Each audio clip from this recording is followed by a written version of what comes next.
Okay guys, today we're going to be talking about whether or not you should start with a progressive or a single stage press.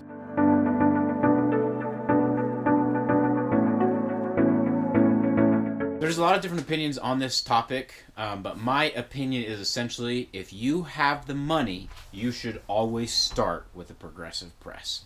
Unless you happen to have, you inherited a single stage, then go for that. But if you're just getting into it and you have to buy it, go ahead and start with a progressive press.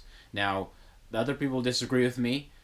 So the biggest pros to a progressive press are just the outright speed in which you will be able to reload. And where time is money, the press will save you enough time that if you just count 20, 30 bucks an hour, whatever the heck you make, 15 bucks an hour, 40 bucks an hour, it will pay for itself very quickly. So on this guy, I can do about 400 9mm rounds per an hour, and that's without the auto case and bullet feeders. On a single stage, you're going to probably do like a fifth or a sixth of that. You're only going to be able to do like 80 rounds per hour or something like that, or even less, which is horrible. So it's going to take a lot longer to get stuff done. So that's the pro, is it's faster. And it honestly looks a lot cooler when people walk in your garage, so that's kind of cool. The cons, there's really only two.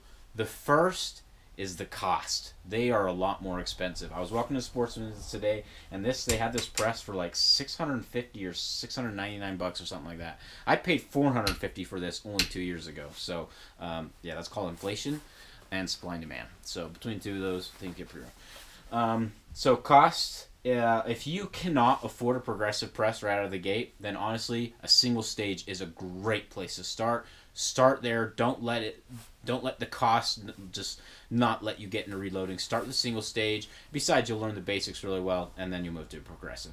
The other con is that there is so much going on. I did a video on the introduction to reloading where I kind of talk about this. There's so much going on in a progressive press. You're doing all the 5 different things at once, and you're even seating primers, so it gets really busy. So one tip that you can do is, depending on the progressive press you can get, that you can typically, especially on this Hornady, I know for sure because I've done it a lot, you can disable the progression and literally use it like a single stage press just to get the feel of how things are going. And if you can disable the progression, then essentially you have a single stage press, so you can do everything a single stage press can. So you might as well go with the progressive. There are a kind of a hybrid called turret presses. Honestly, they're freaking not worth the money. Just go with a progressive. Turret presses do one thing at a time. Still, just like a single stage, you just don't have to take the dies out back and forth, and you can do, yeah, just forget about turret presses. Pretend they don't exist because they suck. Okay, guys, so if you have a single stage press, you should get a progressive press. And if you're thinking about getting into reloading and you have the money, you should get a progressive press as well. I highly recommend this. This is the Hornady AP Auto Progressive, that stands for Lock and Load Press. They do not sponsor me at all, but it is freaking amazing. Okay, guys, if you have your own opinion on whether or not people should get a progressive or single stage press, go ahead and put that in the comments below. I still read every single comment on all of my videos up to this point, and I respond to a lot of them, especially if they're questions. And if you have any content suggestions, please put those in the comments below as well, because about half my videos are from questions and comments that people give me.